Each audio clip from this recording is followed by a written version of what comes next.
Good morning. Good morning to you all. Good morning.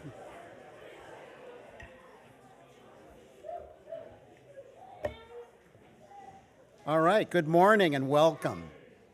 My name is John Hart, and I'm your worship associate today. To tell you the truth, this has been a tough year. 2025 has been hard in so many ways. But I have to tell you that I do have hope for the future. I still believe in the well-known saying that Martin Luther King often used. The arc of the moral universe is long, but it bends towards justice. I think we're getting close to seeing a pendulum swing, and a more liberal and more moral way of life is going to start to be ascendant again. I certainly have hope for the future here in our congregation. Today, you're going to see our holiday pageant performed by our young people in religious education. This group is strong. We have an entire range of young people. I see young adults and high schoolers helping younger kids out every week. I see more kids up on the chancel at every service. We have middle school, elementary, and very young kiddos too. The next generation is here, and it's wonderful to see. We're going to have a great time today. Come, let us worship together.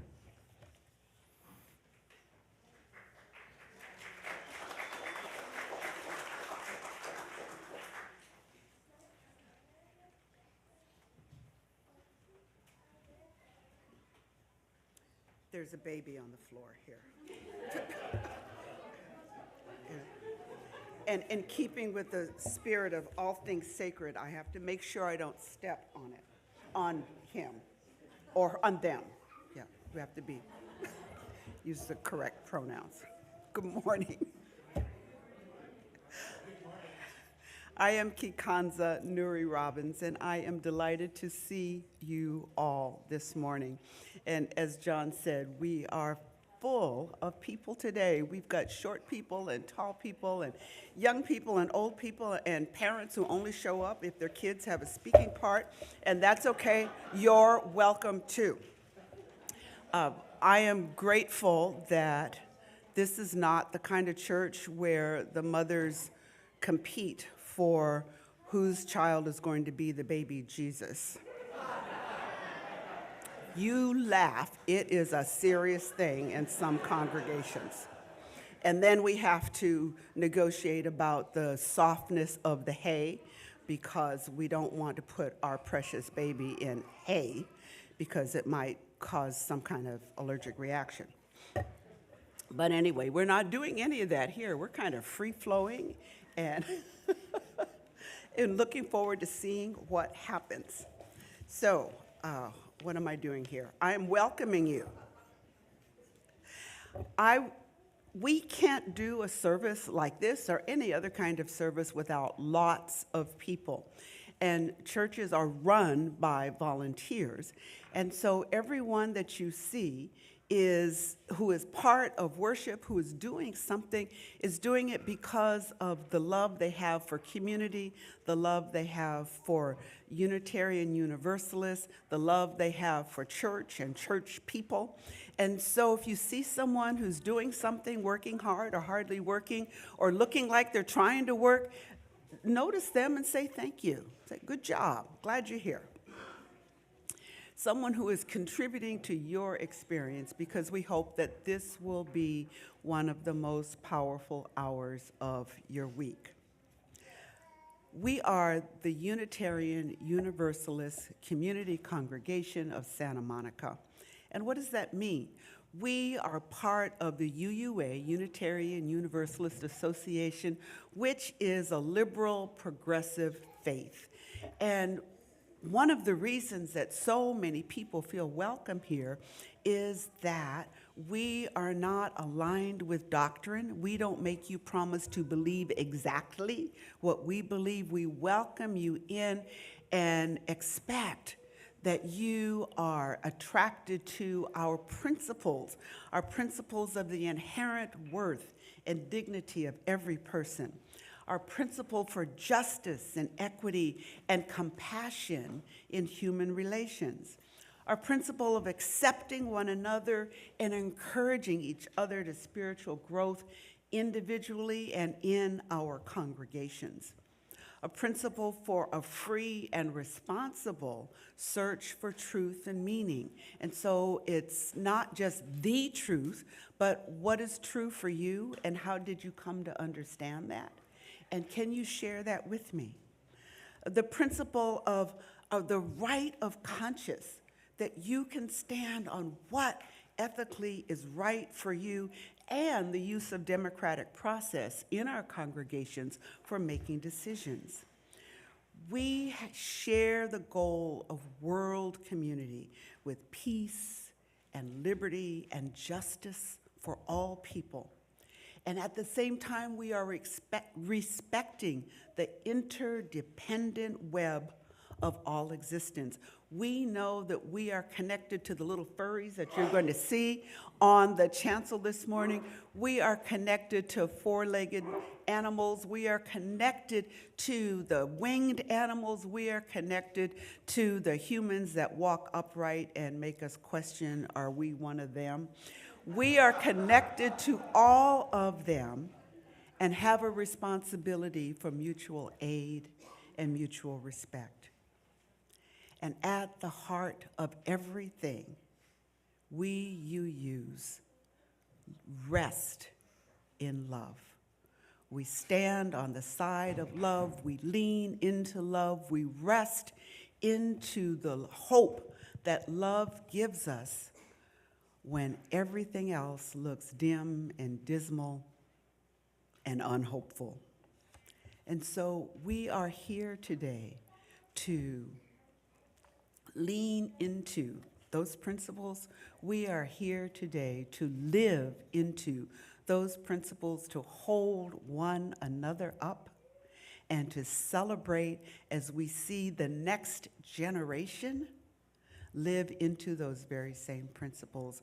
So I thank you all for being here. I thank everyone who worked so hard to make this service as wonderful as it's going to be, wonderful and surprising. I'm thrilled that our choir is also here in full force. And so let us continue to worship together because our principles give me hope. We pause at every meeting to reflect on our ancestors and our descendants, ours and those of people that we know and people that we don't know, the many people and cultures who contribute to who we are. This land that we are on is not ours. It was loaned by some, it was purchased by some, and it was stolen by some. We have a responsibility to be good stewards of the land and to the people who were here before us and the people who will live after us. We acknowledge the land and its peoples because we are part of them. And so we light our chalice. Our chalice is one of the symbols of Unitarian Universalists, just like this, where is it? Oh, behind the tree. The chalice there. And so we light the chalice this morning with words from John O'Donohoe. He says, when the rhythm of the heart becomes hectic, time takes on the strain until it breaks. Then all the unattended stress falls in on the mind like an endless, increasing weight. Weariness invades your spirit. Gravity begins falling inside you, dragging down every bone. The tide you never valued has gone out, and you are marooned on unsure ground. Now is the time for hope.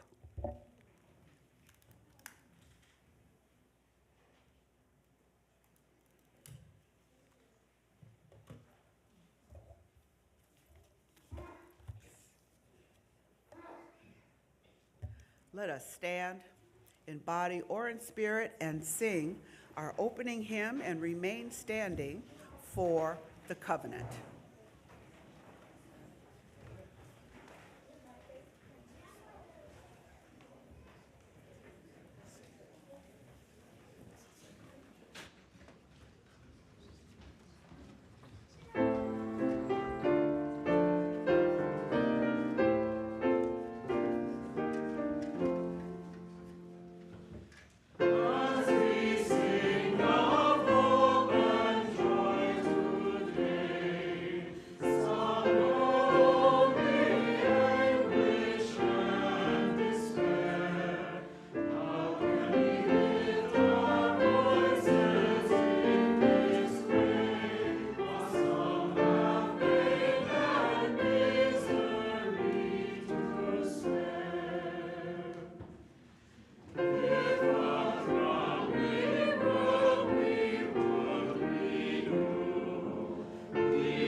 Love is the doctrine of this church, the quest for truth is its sacrament, and service is its prayer.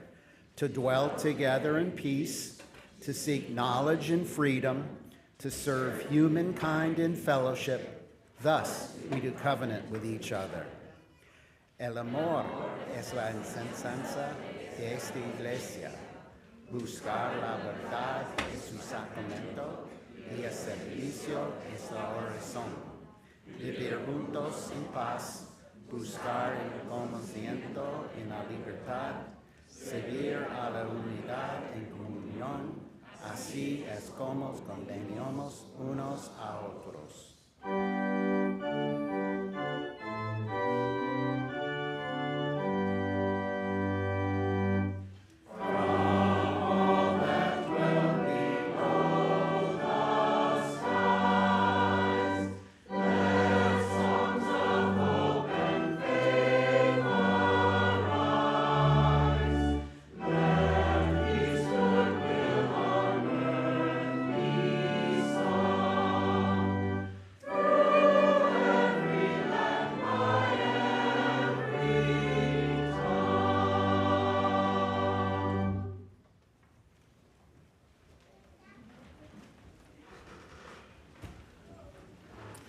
Please be seated.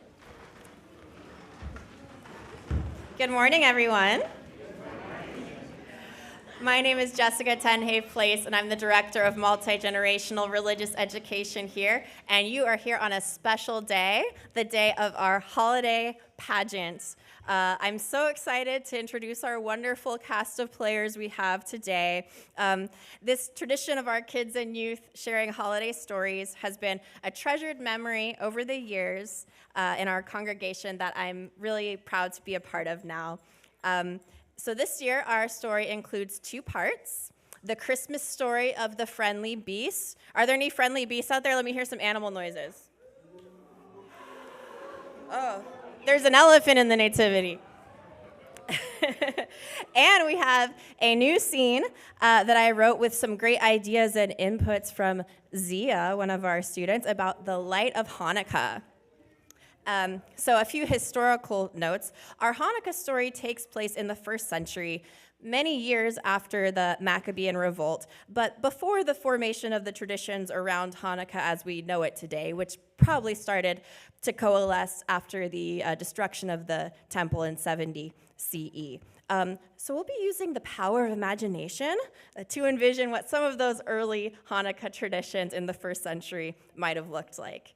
And the first part of our presentation will also depart from strict historical accuracy in its inclusion of talking animals.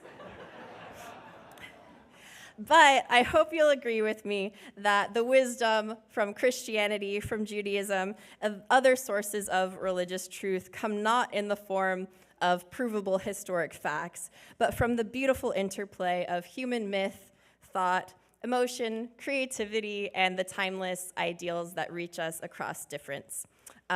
So with that, let's all use our imaginations to take us back to the 1st century in Palestine in the time of Caesar Augustus, when everyone in the Roman world had to travel to their hometowns to be counted in the census, including a poor young couple named Mary and Joseph. So I'd like to invite all of our Friendly Beast cast to come join us up on the stairs and share their part of the story.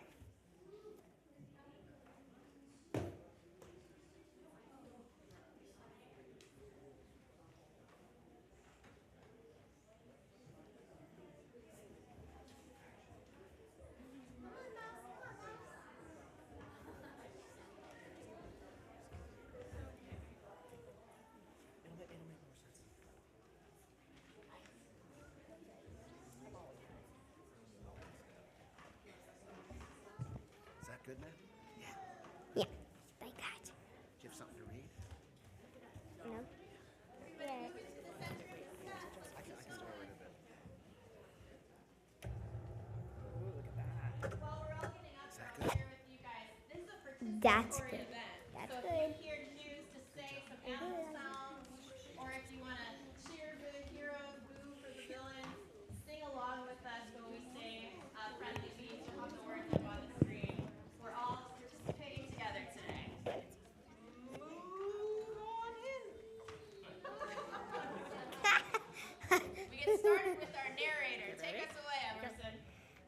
As Mary and Joseph arrived in Bethlehem, they searched for a place to shelter for the night, but even the stables are getting full. Move on over and make some room for me. This little town of Bethlehem sure is crowded, even our lowly stable. I heard some tweets from the birds from out of town. Everybody is traveling for the census. Squeak, squeak, no room in the inn even for a mouse.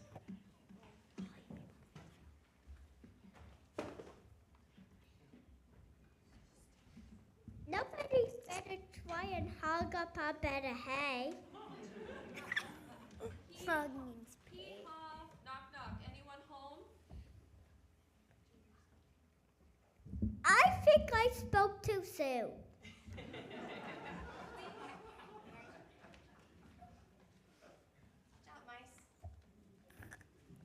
Please, friends, we have nowhere to stay. Is there room for us here?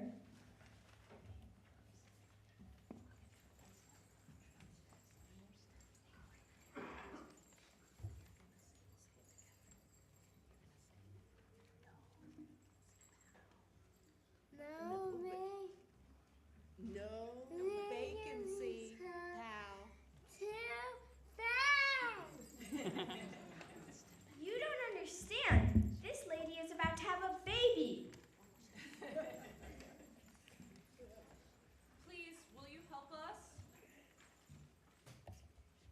The animals looked at the poor couple, then at each other, and wondered what they should do. After all, they didn't have much to offer.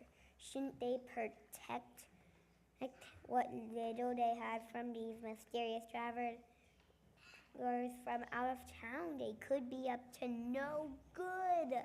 On the other hand, These people aren't so different from us. Small, cold, and with nowhere else to go.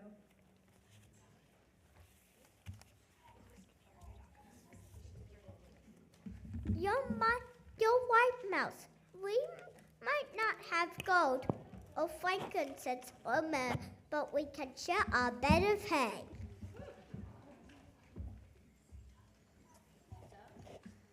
I bet we all have something we can give to welcome this new baby into the world. Move on in, everybody.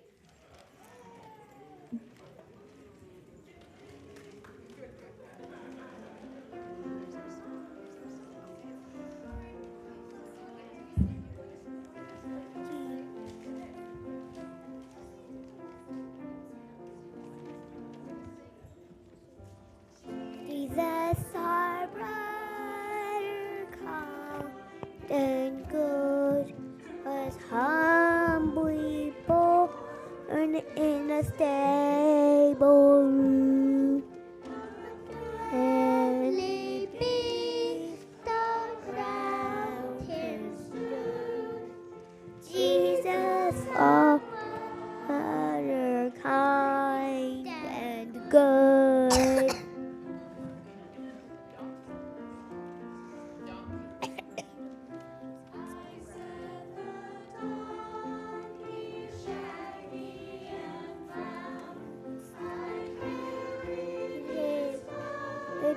Uphill and down.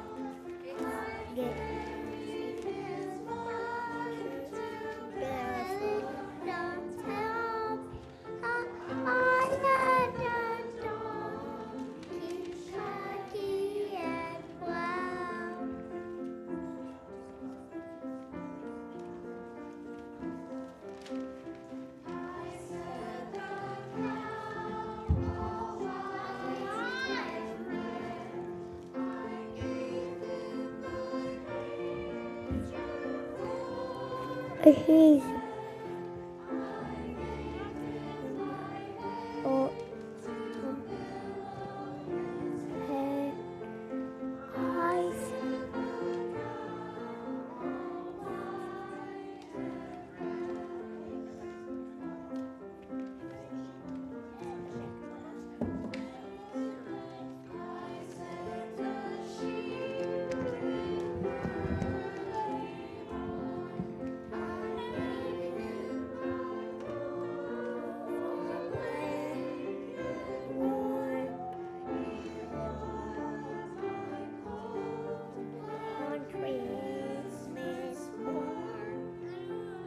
I said the sheep with curly horn.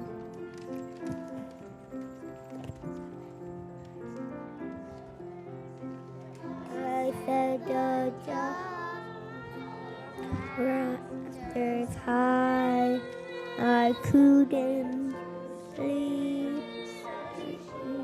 It cry. He couldn't to see my mate.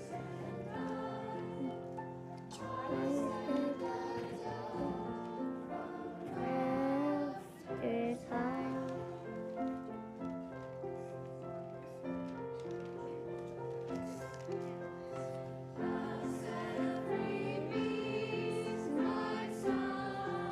Could spell people how to stay at Emmanuel.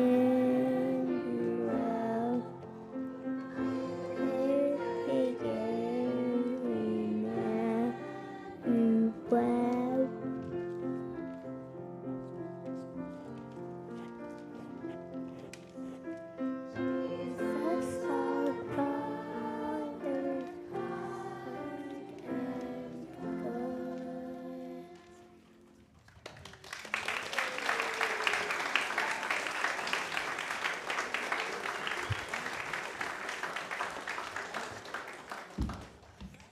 And so, of all the friendly beasts, welcome Mary, Joseph, and the new baby.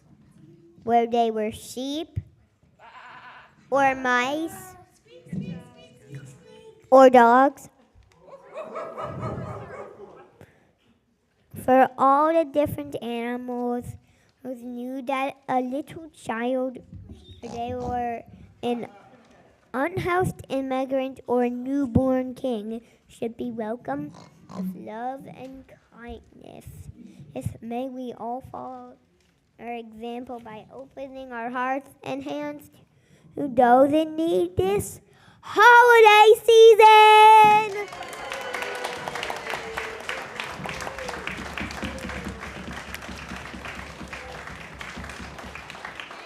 Friendly bees, so we're gonna take our first act cast back to their seats. We're gonna be in the kids' corner while we welcome up the light of Hanukkah.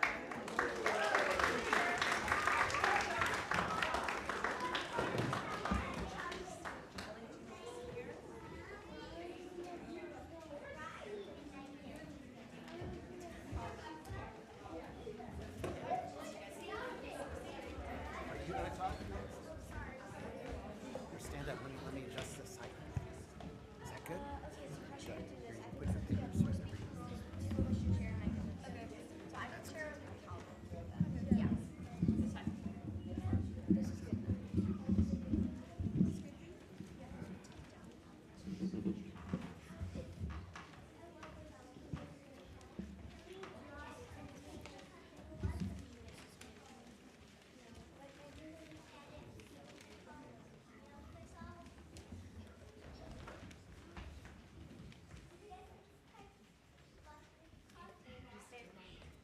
Go ahead, Harrison. As Jesus grew up, his parents taught him all the traditions of the Jewish faith, including the newest holiday on the Jewish calendar, Hanukkah. That's right. But first, come listen to the story of Hanukkah. Do you remember who the hero of this story is? Hashem, who always provides for us. This boy is wise beyond his years. Hashem provided the miracle, but I think your mother was talking about Judah Maccabee. Da da da da, Judah Maccabee.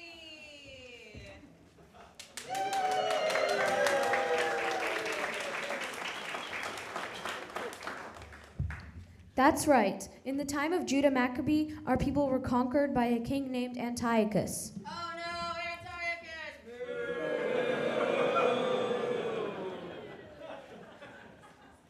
He wanted our people to live by Greek traditions and worship Greek gods. But Judah and lots of other brave people fought for their right to keep our own traditions and worship our own God. They kicked Antiochus out of Jerusalem.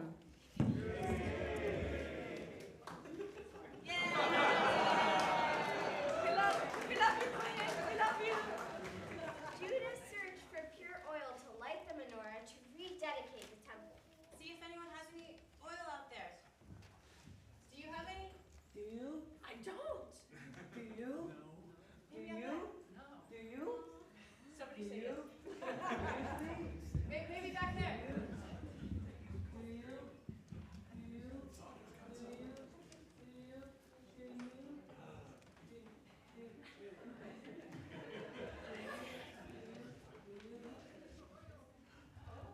Judas searched for pure oil to light the menorah. Oh no, but only found enough to last one day. Oh no. It's not enough. It's not enough, guys. But then a miracle occurred. The oil burned for 8 whole days. It's a miracle away. The miracle of lasting light has come to symbolize the meaning of Hanukkah, a celebration of the freedom Jewish people can to practice. No, that's his line. A celebration of the freedom of Jewish people to practice our faith freely. That's right. The Romans can't take our faith from us today, and no matter what happens in the future, we will keep teaching our traditions to our children. I can even imagine a future where Jewish children will learn their traditions together with children from other religions, and congregation centered on love. Sometimes this kid says the craziest thing. Happy Hanukkah!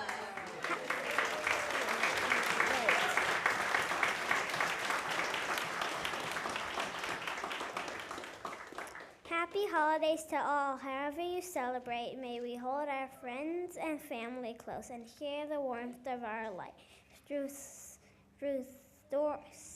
stories, songs, gifts, food, and most importantly, love for one another.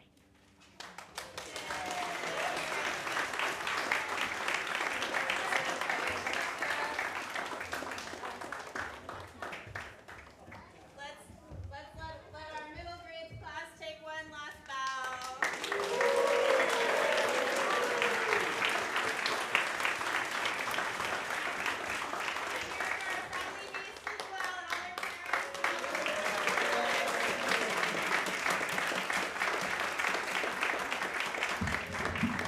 Thank you, everyone. We're going to keep going with our holiday celebrations, having some treats and decorating in the cottage, and we will see you after the service. Thank you, everyone. Let's hear it for Jessica and the great job her team has done.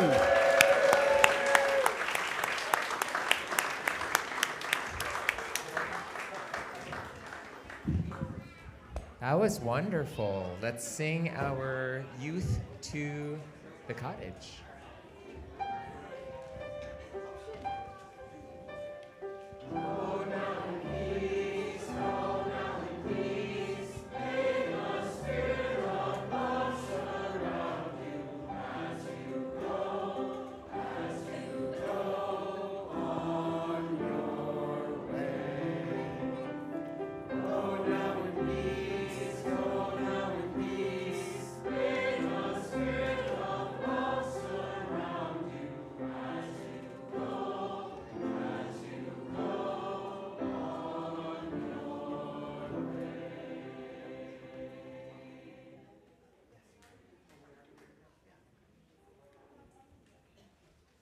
All right, a little change of order here, but let's bring up some food for the West Side Food Bank. You guys can carry your own up because the kids are having their party.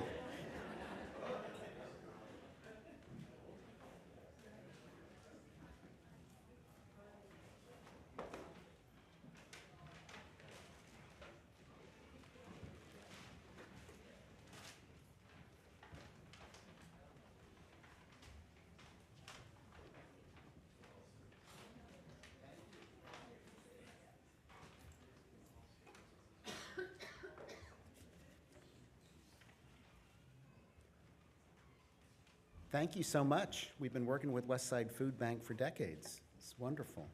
All right, let's make some announcements now. First announcement is to, again, as always, turn off your cell phone ringer. Second announcement, our church is honored to welcome visitors. It's a key belief in Unitarianism that all are welcome. Please find out more about our faith in the in-person First Sunday Visitors Meetup. That's today, the first Sunday in December, upstairs in Forbes Hall in room 3. Bring your questions and find out more about us. Now we have a Happy Holidays Soulful Sunday open mic sing-along and talent show. It's Saturday, December 20th here in Forbes Hall. Please join us for free drinks, pizza, salad, and a potluck to kick off the holidays with other UUSM members. Now, the Ministerial Search Committee is offering a B4 workshop again, or for the first time, where participants are led by a UUA minister through exercises and discussions to help us understand how bias, both conscious and unconscious bias, works in our lives as we move to welcome a new settled minister. This online opportunity will be open to folks nationwide from a UU congregations and happens December 13th at 9 a.m. There'll be more in the Thursday email newsletter on this. And once again, this winter, your Lunches for Bunches team will coordinate a clothing drive for our unhoused neighbors who receive services at the Annenberg Access Center. The Access Center provides food, medical care, showers, laundry facilities, housing, and social work referrals. Our church has been an active supporter of the center for many years. Starting next week, Sunday, September 14th, and going through Sunday, January 25th, we will also deliver your donations of gently used men's and women's warm clothing, clean sleeping bags and blankets, and new socks and underwear. Each Sunday there will be a barrel for donations at the Lunches for Bunches table under the shade structure. Donations will be delivered weekly along with the lunches we make. The clothing closet at the Access Center is quite bare at this time. Let's fill it up again this winter with your warmth and generosity. All right, it's almost time for one of your favorite parts, greeting your neighbor. For doing so, please remember to listen for Ryan's piano cue to return to worship, which will then follow with our music for the morning. All right, let's take a few minutes to say hello to each other.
Thank you so much, choir. Oh, this thing has got moved, huh? I love this part.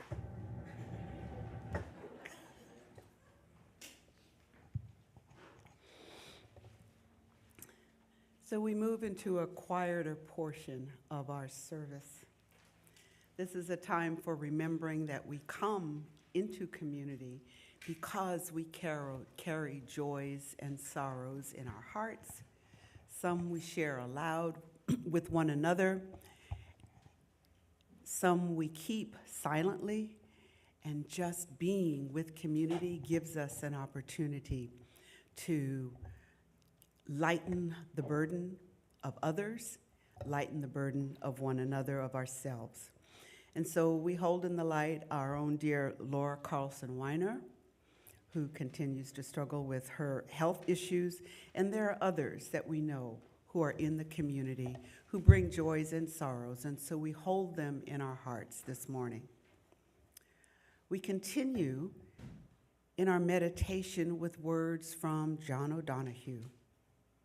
So let us breathe in the silence, breathe in with community, breathe in these words. Take refuge in your senses. Open up to all the small miracles you rush through. Become inclined to watch the way of rain when it falls slow and free. Imitate the habit of twilight, taking time to open the well of color that fostered the brightness of day. Draw alongside the silence of stone until its calmness can claim you. Be excessively gentle with yourself.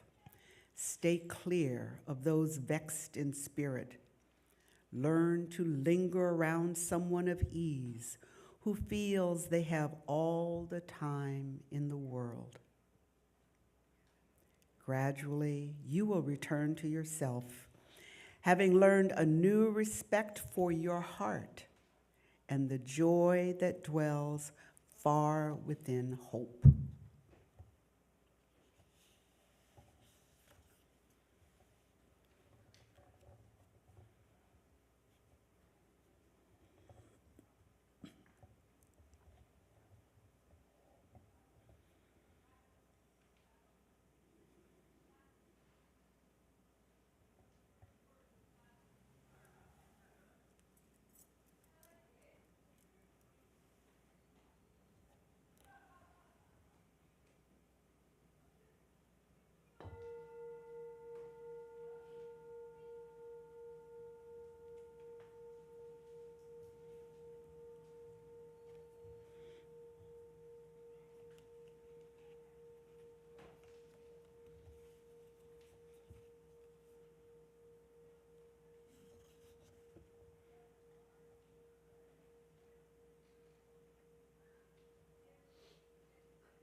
So I've been thinking a lot about this idea of hope. And I have lots of questions. How might hope be expressed by a realist or an optimist or a pessimist? Is there a difference between optimism and hope? What are the differences between being hopeful and being optimistic? Can a realist be hopeful in this country? Is there a difference between hope and expectation? Is there a difference between hope and faith? How do you use the word hope? Hope I get a job?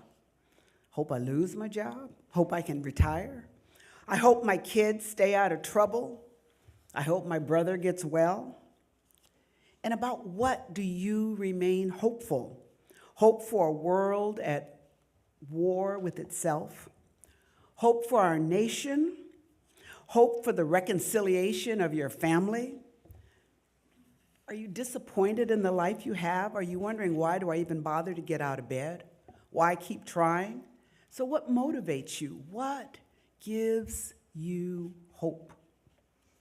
In this season of hope, At the end of a year that's been filled with disappointments and outrage and deferred dreams, what is the hope in your heart that you might share with the people in your corner of the world?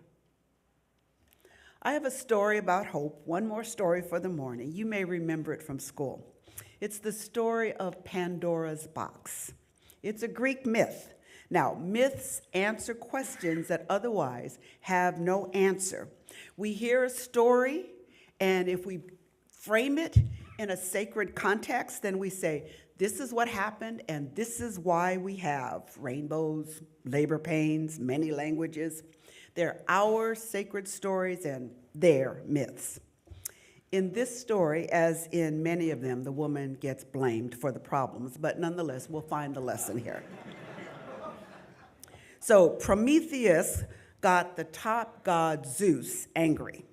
So Zeus bound Prometheus to a rock, whom you've seen in poetry and art and plays. He then plotted against Prometheus' brother, Epimetheus. He made a woman for Epimetheus, beautiful, but she had no self-control. And as a wedding gift, he presented them with a gorgeous box that was locked, and he gave them a key and a card that said, "Don't open the box." Epimetheus was cool because he had lots of other things to open and enjoy. Pandora, however, was obsessed. She fixated on that box in the same way you would fixate on not eating the chocolate or not getting the toffee at Little John's and Farmer's Market. She tried not to look, but she just had to see what was in the box. So Pandora opened the box, and all kinds of terrible things flew out. War and pestilence, lust and envy, greed, slothfulness, sickness. She slammed the box shut, but it was too late. The world was now filled with horrible things. Epimetheus tried to comfort her. He was a good husband as he was. Interestingly, he suggested that she go ahead and open the box and release whatever was left in it. Things couldn't possibly get worse. Well, the last thing that was in the box was hope. A hope is a spark of belief, greater than a wish, stronger than an expectation, not quite as powerful as faith. Faith is belief unfounded and strong. To live without hope or expectations is to live without faith. In the Christian sacred text, we read, faith is the substance of things hoped for, the substance of things hoped for, and the evidence of things unseen. Faith in self results in vision and discipline and perseverance. Faith in family teaches compassion and support and trust. Through our faith in our community, we practice generosity and forgiveness and reconciliation. Faith in beloved community, what we aspire to, fills our lives with comfort and love and hope. In our hymnals, there are many songs of hope. It's hard to imagine a life without it. But the thing about faith from which our hope emerges, it wavers sometimes. When you have no hope inside of you, you may find yourself in a spiritual desert. Faith gives you the will to get out of bed. When life is disappointing or challenging or mocks your expectations, faith provides the evidence that things will ultimately be okay. May not be what you wanted, but life will be at least okay. Some people have a deep and unwavering faith in their God. I think life is simpler for them. Their faith is strong and they are filled with hope. For those of us with faith that sometimes shakes like jello, there are periods of unsteady hopelessness. St. John of the Cross called these periods the dark night of the soul. It can feel like the deepest of deep depressions, and yet some of the most creative and productive people of our times, mystics of the past, artists of the present, have written about their years in this spiritual wasteland. Hope is what helps us get out of bed. Hope that today will be better. Hope that getting up and going is better than just being here. Hope that since you can't find an acceptable way to end it all, that meaningful work will help, or that responsibility for another living thing, a plant or a pet if you can't yet be trusted with people, that being responsible for something else will make a difference. Sometimes we have more doubt than hope. Sometimes personal devastation is so great, we need a sign to alleviate some of our fears. We spend our days looking for signs, and we call those signs coincidences and synchronicity and serendipity. I have a friend who consults the I Ching for every decision she makes, large and small. I know a woman who reads her Bible like a tarot card. Every time she has a major decision, she says a prayer in which she asks her God the question, and then she drops the Bible open on her bed, places her finger on a passage, and reads. And whatever she reads, she interprets as the answer, her sign. No judgment. I know some people who never doubt or question. They are unshakably certain about everything. Their certainty blinds them to their own arrogance and ignorance. They cannot see how their beliefs may cause behavior that harms, dismisses, or demeans others. Doubting is not a bad thing. It opens us up to learning. It gives us room to grow. It makes space for creative encounters. It invites others to draw closer to us. Doubt creates flexible boundaries, permeable walls, a willingness to be wrong, and openness to more. More love, more truth, more of what life offers. When you doubt, you are less certain. What would happen if you gave up the certainty that your uncle is a jerk, that your neighbor's child is a loser, that you failed as a parent, that your spouse is perfect, that you are always right, or almost always, that your sibling intended to hurt your feelings, that you make the very best mac and cheese? What if you adopted an attitude that allowed you to say, I may be mistaken, I doubt it, but I might be. What has been your experience? Perhaps I'm missing something. Oh, you can't say that with sarcasm, though. In the past, it was true. Perhaps things have changed. That is an interesting perspective. Tell me more. See, more than certainty, we need knowledge. We can't learn if we think we already know. The more we know, the less certain we become because we're more aware of all the things that we never know. From this uncertainty, our hope emerges. Hope is an anchor for living with uncertainty. Hope, an anchor for living with uncertainty. Doubt, faith, and hope. They're a package. They come together. Our task is to find a vessel that's large enough to hold them all together. Doubt, faith, and hope all held in the same hand, with hope as the anchor for living into uncertainty. Now, I anchor myself with lists. I am sometimes overwhelmed with doubt that I'm doing the right thing or saying the right thing or using the right process, so I make lists of things that I am sure of and hope that my experience, my intuition, and the mystery will fill in the blanks. I used to think the point was to complete the list. Make a list, cross everything off, nothing left to want, nothing else to finish, nothing more to do. Just wait to die with a clean house and a completed list. I was certain that filling in the blanks was the goal. I even did that once. finished everything on my life's to-do list, and sat without plans or expectations or hope because I wanted nothing and imagined nothing else. That didn't last long.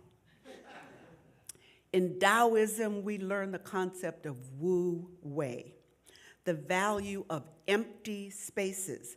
What makes this bowl so resonant is not the material, it's the space inside the bowl. What makes a cup or a bowl or a wheel useful is not the substance of the thing, but the empty space that it creates. What is most important in life is not what we know and can prove, it's what we make space for. A heart space large enough to hold the love for those we know and those we don't. Faith so strong it keeps you standing when you want to fall and answers all the questions raised by your doubts.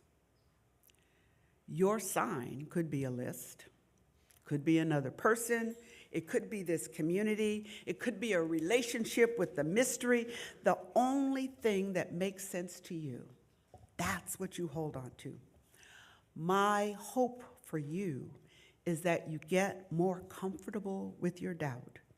And whatever makes your doubts manageable, whatever gets you out of bed in the morning, whatever brings you peace at the end of your day, may you have it in abundance so that you can stand on the rock that is your faith, so that the woo of your spirit will be filled with hope, so that you may continue to be a blessing to others.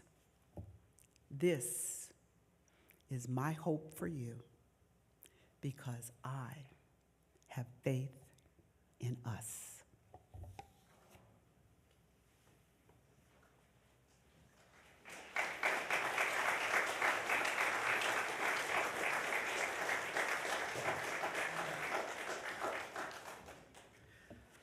All right.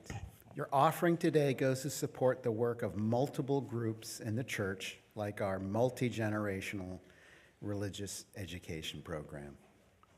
In addition, half our Sunday offering this month goes to a community organization.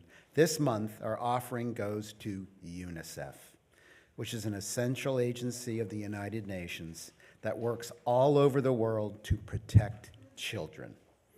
They have operated for decades in some of the most disadvantaged and hardest to reach parts of the world, bringing education, health, nutrition to children in whatever way they can. And especially with the U.S. pulling away from helping children get healthy food, vaccinations, our donations to international organizations make a huge difference. We invite you to contribute in whatever way feels right to you. Ways to give are displayed on the slide behind me. All the ways of receiving support are gratefully accepted. Cash and checks can be placed in the bags will be passed around shortly. Thank you for all that you do. Give monetarily and also through your time and care at the church and beyond. The ushers are invited to come forward. Your offering will now be gratefully received.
Please rise in body or in spirit for our closing hymn. This is one of our new hymns from the digital hymnal.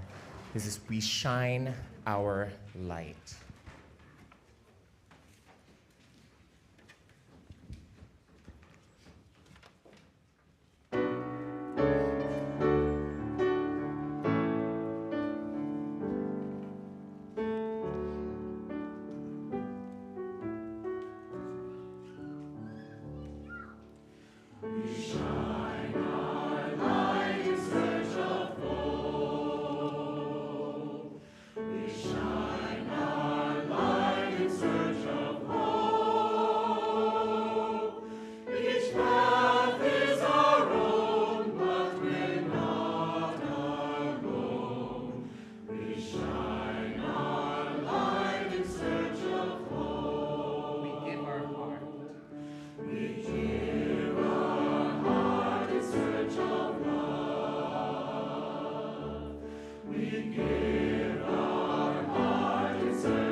As the choir moves to the pews, I want to reassure anyone who is planning on the class after worship. We're still having it. I'll meet you in the cottage sometime in the near future after I finish not shaking hands at the door.